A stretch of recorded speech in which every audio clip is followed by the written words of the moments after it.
Hello दोस्तों, नमस्कार। मैं विजय पूनिया और आप देख रहे हैं विजय एजुकेशन। विजय परिवार में आपका स्वागत है। प्यारे बच्चों, navy medical assistant navy medical assistant के ड्रेस कोड और एग्जाम को लेकर के मैं पहले भी आपको 2 दिन पहले एग्जाम देने का तरीका भी बता चुका हूँ। ड्रेस कोड क्या रहेगी ये बता चुका हूँ, सेंटर पे क्या ले जाना है ये भी बता चुका हूँ। फिर भी क्योंकि कल आपका एग्जाम है और मैं एक बार फिर आपको शॉर्ट में ये सारी चीजें बता देता हूं। और विजय एजुकेशन की तरफ से इस नेवी एसएसआर मेडिकल असिस्टेंट की आपको बहुत बहुत शुभकामनाएं। बहुत बहुत शुभकामनाएं बेटा। आप खूब अच्छी तरह से ये एग्जाम दे के आइए, बहुत बढ़िया तरह से पेपर दे के आइएगा, अपने माता पिता का नाम रोशन करिएगा बेटा। बड़ी ईमानदारी, जिम्मेदारी, बिना डरे आप पेपर दे के आइएगा। आपने जो तैयारी करी है और आप जितना सोच रहे हैं उससे भी इजी आपका पेपर जाएगा। और बिल्कुल फेज फर्स्ट इंडियन नेवी जो एंट्रेंस टेस्ट है, इसके फेज फर्स्ट में आप बड़े आराम से क्वालिफाई हो जाएंगे। इसी सोच के साथ आपको जाना है एग्जाम देने के लिए। प्यारे बच्चों, अगर मैं बात करूं नेवी एसएसआर मेडिकल असिस्टेंट की बेटा, तो ये एग्जाम आपका 27 मई को है ना। और सबका अलग अलग जगह सेंटर आया है। बस आपको ध्यान ये रखना है बेटा कि सब बच्चे जिन्होंने भी एडमिट कार्ड पहले डाउनलोड किया था, पहले जो एडमिट कार्ड डाउनलोड किया हुआ था, तो उस पर सेंटर बहुत सारे बच्चों का प्रिंट नहीं हुआ। अब नया एडमिट कार्ड दोबारा एक बार आप डाउनलोड जरूर कर लेना। अगर उस एडमिट कार्ड में कुछ भी आपको अलग लगे, है ना, तो आप उसका प्रिंट ले लेना, ठीक है ना। और अगर आपने नया प्रिंट लिया हुआ है, लेटेस्ट एडमिट कार्ड प्रिंट लिया हुआ है, बहुत अच्छी बात है। मैं अगले पॉइंट पे जाना चाहता हूँ। अगला पॉइंट यह है कि अगर आपने एडमिट कार्ड प्रिंट लिया हुआ है, तो अपने एडमिट कार्ड पे ये चेक करो कि क्या आपने फोटो लगा दिया है। अगर फोटो लगा दिया है, बहुत अच्छी बात है। यहाँ पर रंगीन फोटो लगाना है और एडमिट कार्ड का रंगीन प्रिंट ही होना चाहिए। इसके बाद में बच्चों फोटो के नीचे यहाँ साइन अभी नहीं करना है, साइन आपको सेंटर पे ही करना है। ये साइन कहाँ पे होगा? एग्जाम सेंटर पर, है ना। एग्जाम सेंटर पर जब एग्जाम में जिन सर की ड्यूटी लगी हुई है, वो सर आकर के यहाँ जब आपके एडमिट कार्ड पे साइन करेंगे, तभी आपको इधर साइन करना है, पहले नहीं करना है। ठीक है बेटा, बिल्कुल जी। अब इसके बाद में अगर हम बात करें बेटा, अब अगर हम बात करें बेटा पेपर की, तो देखिएगा आपका जो पेपर है ना बेटा, इस पेपर में बायोलॉजी के 25, साइंस के 25, इंग्लिश के 25 क्वेश्चन और 25 ही आपके जनरल नॉलेज के हैं। तो टोटल 100 क्वेश्चन है बेटा, 100 नंबर का पेपर है। और एग्जाम हिंदी और इंग्लिश दोनों मीडियम के अंदर है। आप किसी भी माध्यम में एग्जाम दे सकते हैं। 1/4 माइनस मार्किंग भी है बेटा। एक क्वेश्चन सही करोगे 1 नंबर मिलेगा, गलत करोगे तो 1/4 कटेगा बेटा। और केवल 1 घंटे का आपको इस एग्जाम के लिए समय मिला हुआ है। मतलब कि 100 क्वेश्चन करने के लिए आपके पास में रहेंगे 60 मिनट। ठीक है कि नहीं है? बिल्कुल। तो बिल्कुल तुक्का मत लगाना बेटा, माइनस मार्किंग है। जो क्वेश्चन आए वही करना है, ठीक है कि नहीं है? जो नहीं आए तो सीधा नेक्स्ट क्वेश्चन पे चला जाना है। रही बात बेटा एग्जाम सेंटर पे क्या लेके जाएं इसकी, तो देखो बेटा, अगर अपन एग्जाम सेंटर की बात करें ना कि सेंटर पे क्या साथ में लेकर के जाना है, तो बेटा सेंटर पे आपको, सेंटर पे जो है, अगर हम बात करें सेंटर की, है ना, तो सेंटर पे आपको लेके जाना है बेटा। हाँ जी, सेंटर पे आपको लेके जाना है अपना ओरिजिनल एडमिट कार्ड, ठीक है ना, इसका रंगीन प्रिंट आउट।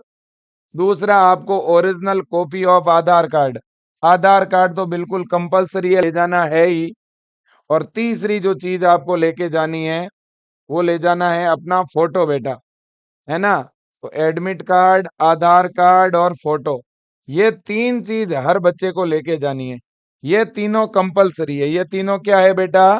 कंपलसरी है बस, है ना। ये 3 चीजें तो आपको ले जानी ही ले जानी है। फिर सुन लो, एडमिट कार्ड, आधार कार्ड और फोटो, है ना। अब बच्चों देखिएगा, फोटो एक तो एडमिट कार्ड पे लगानी है, एक फोटो एक्स्ट्रा लेके चले जाना बच्चों, ताकि कोई दिक्कत ना हो। ठीक है कि नहीं है? बिल्कुल जी। इसके अलावा इसके अलावा बच्चों, अगर आप सेफ्टी पॉइंट ऑफ व्यू से, है ना, अगर आपके आधार कार्ड में कुछ मिस्टेक है ना, नाम वगैरह, डेट ऑफ बर्थ वगैरह में, तो फिर आप डोमिसिल यानी मूल निवास, या वोटर आईडी कार्ड, या उसकी जगह ड्राइविंग लाइसेंस या पैन कार्ड भी साथ में ले जा सकते हैं। इसके अलावा बच्चों क्लास 10th या क्लास 12th का सर्टिफिकेट विद फोटोग्राफ भी ले जा सकते हैं। सबसे ज्यादा जरूरी चीजों में बच्चों ये दो चीज और तीसरा फोटो, ये तीन चीज है। तीन चीजें तो ले जानी है, और उन तीन के अलावा 4 नंबर पे, भाई फोटो, आधार कार्ड और एडमिट कार्ड, तीन तो ले जाना है। 4 नंबर पे आप चाहो तो 10th की मार्कशीट भी ले जा सकते हो, और चाहो तो कोई भी पैन कार्ड या कोई एक और अदर आईडी ले जा सकते हो। ठीक है ना बेटा? और अगर आपके पास ये सारे डॉक्यूमेंट अवेलेबल है, पांचों के पांचों डॉक्यूमेंट अगर ले जाते हो, तो भी कोई दिक्कत नहीं है। आप डोमिसिल भी ले जाओ साथ में, वोटर आईडी अगर है तो ठीक ले जा सकते हो, नहीं तो पैन कार्ड ले जा सकते हो। अगर ये नहीं भी है तो आधार कार्ड तो है ना, एडमिट कार्ड है ही, 10th की मार्कशीट है ही, तो इस तरह से भी आप कर सकते हो। ठीक है ना? बिल्कुल बेटा। लेकिन ये तीन चीजें तो कंपलसरी है। ओके। अब बच्चों इसके बाद अगर ड्रेस कोड की मैं बात करूं बेटा, तो ड्रेस कोड के अंदर है ना, आपको बेटा ध्यान ये रखना है कि आपको हाफ स्लीव यानी हाफ बाजू का या तो शर्ट और या टी शर्ट पहन के जाना है, जैसा मैंने पहना हुआ है। फुल बाजू, फुल कॉलर वाला, विदाउट कॉलर चलेगा, कॉलर विदाउट कॉलर दोनों चलेंगे। सैंडल या स्लीपर, सैंडल या चप्पल होने चाहिए, चलेंगे। ये अलाउ है बेटा। ठीक है कि नहीं? बिल्कुल जी। इसके अलावा आप कोई मेडिसिन लेते हैं, है ना, कोई टेबलेट वगैरह या कुछ दिक्कत है तो मेडिसिन साथ में ले जा सकते हैं। आपके जेब में अगर कुछ केस है तो वो आप साथ में ले जा सकते हैं बेटा।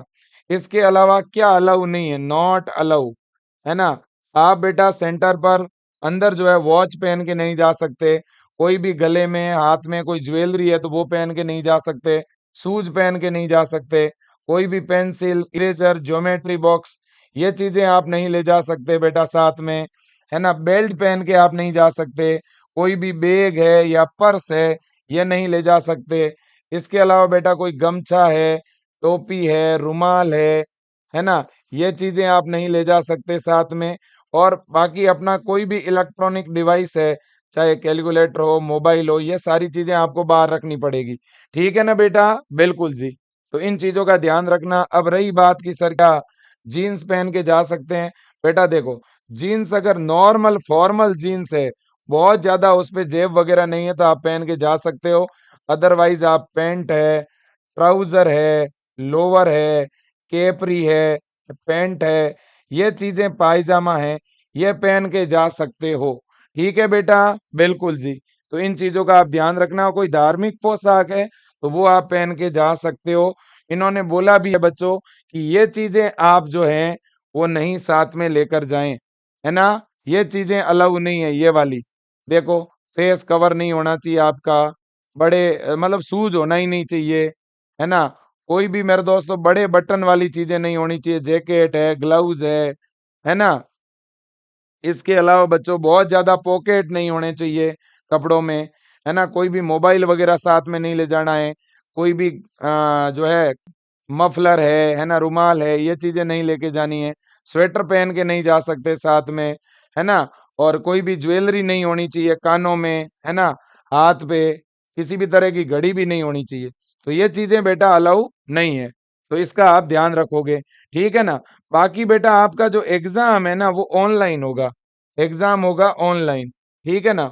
और बच्चों एग्जाम की अगर मैं टिप्स की बात करूं ना, तो सबसे पहली चीज और बड़ी चीज तो ये है कि जो भी जरूरी डॉक्यूमेंट है वो आप साथ में लेके जाना, है ना। एडमिट कार्ड है, ओरिजिनल आधार है, फोटो है, तो एक तो ये डॉक्यूमेंट साथ ले जाएं, है ना, डॉक्यूमेंट साथ ले जाएं। और दूसरी बड़ी बात ये है बेटा कि एक, कम से कम एक पेन आप साथ में ले जाएं, पेन, कोई भी एक पेन, ब्लू या ब्लैक कैसा भी हो चलेगा। वैसे तो पेन वहाँ अवेलेबल होता है, पेन क्यों? क्योंकि रफ काम के लिए, है ना, रफ वर्क के लिए। वैसे तो आपका एग्जाम कैसा होगा बच्चों? एग्जाम ऑनलाइन है, ठीक है ना? हाँ जी। कंप्यूटर बेस्ड टेस्ट है ना, सीबीटी। और इसके अलावा बच्चों तुक्का कम से कम लगाएं आप, है ना, तुक्का नहीं लगाएं क्योंकि माइनस मार्किंग है बेटा, है ना, क्या है, माइनस मार्किंग। ठीक है कि नहीं है, बिल्कुल जी। और टाइम का ध्यान रखना है आपको बेटा, क्योंकि टाइम थोड़ा कम है ना, टाइम को थोड़ा मैनेज करना आपको आना चाहिए भाई। 100 क्वेश्चन है और 60 मिनट में आपको करना है बेटा, है ना, 100 क्वेश्चन 60 मिनट में आपको करना है, देखिएगा। ठीक है कि नहीं है बेटा। और रिपोर्टिंग टाइम का ध्यान रखें, एग्जाम स्टार्ट होने से कम 2 घंटे पहले पहुंचना है। रिपोर्टिंग टाइम आपके एडमिट कार्ड पे दिया हुआ है ना, तो रिपोर्टिंग टाइम से थोड़ा पहले ही आपको पहुंचना है बेटा। ठीक है ना, बिल्कुल। और ऑनलाइन एग्जाम कैसे देना है भाई, देखो बेटा, ऑनलाइन एग्जाम के अंदर बहुत सिंपल सा तरीका है। देखो, और एक बार जो है ना बेटा, सारे बच्चे अपना एडमिट कार्ड दोबारा जरूर देख लेना। किसी ने बहुत पहले डाउनलोड किया है अगर एडमिट कार्ड, तो आप दोबारा डाउनलोड करके प्रिंट ले लेना। किसी बच्चे के पास दोनों एडमिट कार्ड है, पहले पुराने वाला भी और दोबारा वाला भी, सेंटर वाला भी, तो भी चलेगा, कोई दिक्कत नहीं है। अब देखो बेटा, हाँ, ऑनलाइन एग्जाम में एक तो इस तरह की बच्चों स्क्रीन होगी आपके सामने, उससे माउस जुड़ा हुआ होगा। पूरा का पूरा आंसर आपको माउस से क्लिक करके ही देना है। ठीक है कि नहीं है बेटा। इस तरह का पोर्टल होगा, देखो मैं दिखा देता हूं आपको। ये सेम एज इट इज ऐसा का ऐसा होगा, देख लो आप, ये सेम तरीका है ये आंसर का, है ना। आपके सामने इस तरह से कंप्यूटर लगा हुआ होगा और इस तरह से बच्चों आपको यहाँ यूजर नेम और इधर पासवर्ड डालना है। यूजर नेम और पासवर्ड आपके एडमिट कार्ड पे है ना। हाँ जी। अब देखो, जैसे ही आप यूजर नेम और पासवर्ड माउस से क्लिक करोगे ना, तो इधर एक बच्चों डैशबोर्ड खुलेगा। वो टिक करोगे तो आपका ये फॉर्म लॉगिन हो जाएगा, मतलब पेपर लॉगिन हो जाएगा। तो इस तरह से पेपर आपका लॉगिन हो जाएगा। ठीक है ना, बिल्कुल जी। ये गाइडलाइन कुछ दी हुई है, नियम रूल वगैरह दिए हुए हैं, आप प्रोसीड पे क्लिक करना। इधर लैंग्वेज का ऑप्शन होगा, आप हिंदी या इंग्लिश में क्वेश्चन चेंज करके देख सकते हो। आपको जिस भी लैंग्वेज में टेस्ट देना है, लैंग्वेज यहाँ से चेंज होगी। इधर बच्चों एक ऐसी टेबल बनी हुई होगी, जितने टोटल क्वेश्चन होंगे, जैसे कि 100 क्वेश्चन है तो इधर 1 से लेके 100 तक संख्या होगी। ठीक है ना, बिल्कुल ऐसे क्वेश्चन आपके सामने दिखेंगे। आप कोई भी क्वेश्चन को पहले और कोई भी क्वेश्चन को बाद में कर सकते हैं, कोई जरूरी नहीं है। आप 10वें क्वेश्चन से शुरू कर सकते हो, 20वें से स्टार्ट कर सकते हो। आपने मान लो कोई क्वेश्चन 20वें पे चले गए, 20वें से पहले में आ सकते हो, पहले से 17वें में जा सकते हो। और आप 17, 18, 19 पे चले गए, अब वापिस 17 पे आना चाहते हो 19वें से, तो भी आ सकते हो, कोई दिक्कत नहीं है, कोई प्रॉब्लम नहीं है। जैसे ऑफलाइन पेपर के पेज को कैसे पलट सकते हो, वैसे यहाँ पर भी आप जो है किसी भी क्वेश्चन पे क्लिक करोगे। जैसे ये पहला क्वेश्चन खुला हुआ है, अब मुझे सीधा 20वें पे जाना है, तो 20 पे क्लिक करते ही 20वां खुल जाएगा। 38 पे क्लिक करते ही 38 खुल जाएगा। वापिस माउस से पहले पे क्लिक करते ही पहला खुल जाएगा। अब जैसे पहला खुला, अब आपको अगर ये क्वेश्चन आ रहा है एकदम सही से, तब तो आपको देखो क्वेश्चन पे माउस से क्लिक करना है। जैसे इसका ऑप्शन बी है, तो बी पे क्लिक किया। अब सेव एंड नेक्स्ट पे क्लिक करना है। सेव एंड नेक्स्ट पे जैसे ही क्लिक करोगे, ये आपका ऑप्शन सेव हो गया। फिर आप अगले ऑप्शन पे आओ, जैसे यहाँ इसका सी है, सी पे क्लिक किया। अब फिर से सेव एंड नेक्स्ट पे क्लिक करना है। फिर अगले पे आए, मान लो इसका आंसर है डी, तो डी पे क्लिक किया, सेव एंड नेक्स्ट पे क्लिक किया। फिर अगले क्वेश्चन पे आए आप, ए, सेव एंड नेक्स्ट पे क्लिक किया। अब मान लो ये क्वेश्चन डाउटफुल है, जो क्वेश्चन 100% जिनमें आप श्योर हो, वही सेव एंड नेक्स्ट करना बेटा, ध्यान रखना। जिसमें 100% श्योर हो वही सेव एंड नेक्स्ट करना। अब मान लो ये क्वेश्चन है, इसमें आपके मन में कोई ना कोई डाउट है कि यार या तो ए होगा या सी होगा। अब मान लो दो दो ऑप्शन में डाउट है, ऐसे प्रश्नों में आप आंसर मत दो। आप एक काम करो, नीचे इधर लिखा हुआ है mark for review and next, तो आप मार्क फॉर रिव्यू, कोई ऑप्शन क्लिक मत करो, मार्क फॉर रिव्यू पे क्लिक कर दो। ऐसा करने से क्या होगा, इधर इस टेबल के अंदर बच्चों ऐसा पर्पल कलर हो जाएगा। इससे आपको यह पता रहेगा, जब आप सारे क्वेश्चन कर लोगे, तो इस तरह से जितने भी मार्क फॉर रिव्यू किए हुए होंगे, जब पहले जो सही सही आए वो कर लो, फिर जो मार्क किए हुए होंगे उनको दोबारा खोल के थोड़ा विचार कर लेना। मार्क वाले किसी क्वेश्चन में आपका आंसर अगर माइंड में आ जाए, तो आप उसका ऑप्शन टिक कर देना, टिक करते ही आपका ऑप्शन हो जाएगा सेव। ठीक है कि नहीं है। तो मान लो ये अगला क्वेश्चन है, ये भी मान लो डाउटफुल है, तो इसमें भी आप मार्क फॉर रिव्यू कर सकते हैं। मार्क फॉर रिव्यू के लिए कोई ऑप्शन पे टिक नहीं करना है, है ना। मान लो ये भी डाउटफुल है तो मैंने मार्क फॉर रिव्यू कर लिया। अब मान लो इस क्वेश्चन का मुझे कोई आइडिया ही नहीं है, मुझे बिल्कुल नहीं आ रहा है ये क्वेश्चन, तो फिर क्या करें सर? तो बेटा नेक्स्ट करना है। नेक्स्ट का मतलब इसको छोड़ देना है पूरी तरह से। ये नेक्स्ट कर दिया। अब मान लो 9वां क्वेश्चन मुझे बिल्कुल नहीं आ रहा तो नेक्स्ट कर दो। अब मुझे 10वां मान लो आ रहा है, इसका बी है तो सेव एंड नेक्स्ट, इसका ए है तो सेव एंड नेक्स्ट, इसका सी है तो सेव एंड नेक्स्ट। ऐसे आपको करते जाना है है ना। अब मान लो ये 9वां क्वेश्चन 8वां क्वेश्चन रेड कलर का क्यों दिख रहा है? क्योंकि आपको इसका आंसर बिल्कुल नहीं आ रहा था तो आप नेक्स्ट कर लिए। तो जिस क्वेश्चन का आप आंसर नहीं दोगे ना वो रेड कलर का दिखेगा, जिसका आप आंसर दे दोगे वो ग्रीन कलर का दिखेगा। और जो डाउटफुल है, जिनके आपने आंसर तो नहीं दिए लेकिन जो डाउटफुल है उनको आप मार्क कर देना। मार्क करने से दोबारा फिर खोजने में दिक्कत नहीं होगी, नहीं तो 100 क्वेश्चन खोजने में बड़ी दिक्कत होगी, है ना। एक एक को नेक्स्ट करना पड़ेगा नहीं तो। अब देखो, अब मान लो पूरा पेपर आपने यहां तक कर लिया। अब जो भी डाउटफुल क्वेश्चन है उन पे आप टिक करो। जैसे पहले 5वें पे टिक किया, ये 5वां खुला। जब सारे कर लो तो फिर इन पे आओ। अब इस पे सोचो, देखें आपका डाउट था कि ए और सी में से कोई होगा। अगर आपके माइंड में आंसर आ जाए, मान लो आपको लगा यार ए है इसका, तो क्या करना? सेव करना। सेव करते ही वो रिव्यू से निकल गया बाहर। और अगर अब भी डाउटफुल रही है, अब भी आपके माइंड में कोई आंसर नहीं है, तो नेक्स्ट कर लेना, है ना। तो क्या कर लेना? नेक्स्ट कर लेना। ठीक है, फिर वो रिव्यू में भले ही रहे, उससे आपको कोई फर्क नहीं पड़ता।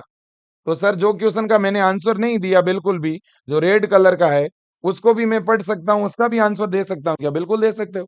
ये रेड कलर वाला है, मान लो 8वां। अगर आप इसका आंसर देना चाहते हो तो भी दे सकते हो। जैसे ये दे दिया, मान लो इसका देना चाहते हो दे दो। ये रेड कलर से निकल गए, है ना। तो सर मार्क क्यों करते हैं फिर? मार्क इसलिए करते हैं ताकि 100 क्वेश्चन ज्यादा होते हैं भाई, उनमें पहचान कैसे होगी फिर क्वेश्चन की।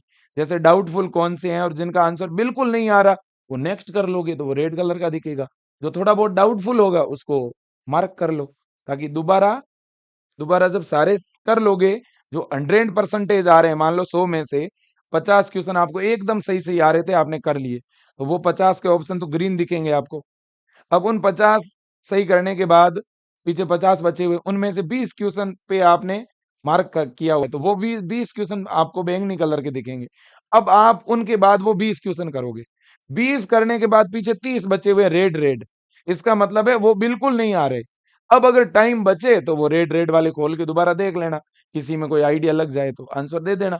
समझ में आई बात? तो 3 तरीके हैं। जो बिल्कुल सही सही आए उसे क्या करना है? सेव करना है ऑप्शन टिक करके, ठीक है जी। और जो डाउटफुल हो उसमें क्या करना है? मार्क फॉर रिव्यू करना है, ठीक है ना। और जिसका बिल्कुल भी आइडिया ना हो उसे नेक्स्ट करना है। बस यही ऑनलाइन एग्जाम का तरीका है। और इस तरह से जब पूरा पेपर कर लो आप, तो लास्ट में सबमिट कर देना। ठीक है बेटा? बिल्कुल जी, बिल्कुल जी, बिल्कुल, है ना। हाँ जी। तो बेटा ये है तरीका। और बाकी कोई दिक्कत हो, है ना, बाकी कोई भी दिक्कत हो ना बच्चों, तो आप जो है वहां टीम को बोल सकते हो। और कोई आंसर देने के बाद अगर आप आंसर क्लियर करना चाहते हो तो वहां क्लियर आंसर का भी ऑप्शन होगा। मान लो आपने किसी क्वेश्चन का ऑप्शन बी टिक कर दिया, अब आपके माइंड में आया कि अरे यार बी नहीं सी है, तो वहां क्लियर आंसर का ऑप्शन होगा, जिस पे टिक करते ही वो बी हट जाएगा, उसकी जगह आप सी कर सकते हो। ठीक है ना? बिल्कुल। और जब पूरे सारे क्वेश्चन आप कर लो तो लास्ट में आप कंप्लीट सबमिट कर देना, है ना। हाँ जी। ठीक है बेटा? बिल्कुल जी। और कुछ भी? और तो कोई भी विशेष चीज है नहीं, मैंने सारी चीजें आपको बता दी है बेटा। बस टाइम का थोड़ा आप ध्यान रखना। कुल प्रश्न है 100 नंबर का पेपर है। इंग्लिश के 25, बायो के 25, है ना, साइंस के 25 और जीके के 25 होंगे। एक क्वेश्चन 1 नंबर का, ठीक है ना। गलत करोगे तो 0.25 नंबर कटेंगे, सही करोगे तो 1 नंबर आपको मिलेगा। ठीक है कि नहीं है बेटा? बिल्कुल जी। इसके बाद में और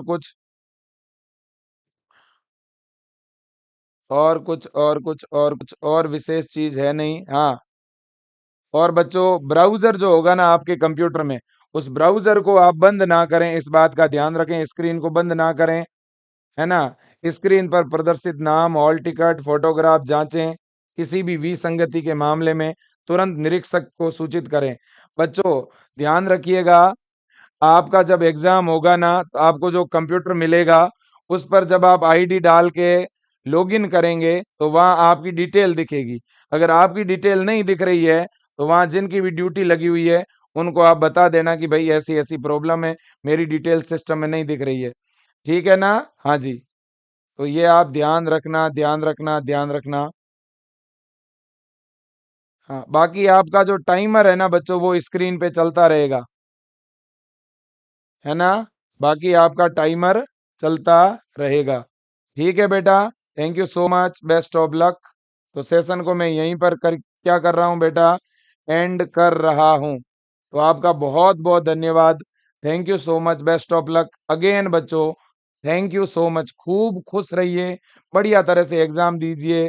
तुक्का तो कम से कम लगाना है, आते हुए क्वेश्चन सारे करने हैं, टाइम पे सेंटर पे पहुंचना है। कोई भी दिक्कत हो तो विजय एजुकेशन की हेल्पलाइन हमेशा आपके लिए अवेलेबल रहेगी। अगेन धन्यवाद, थैंक यू सो मच।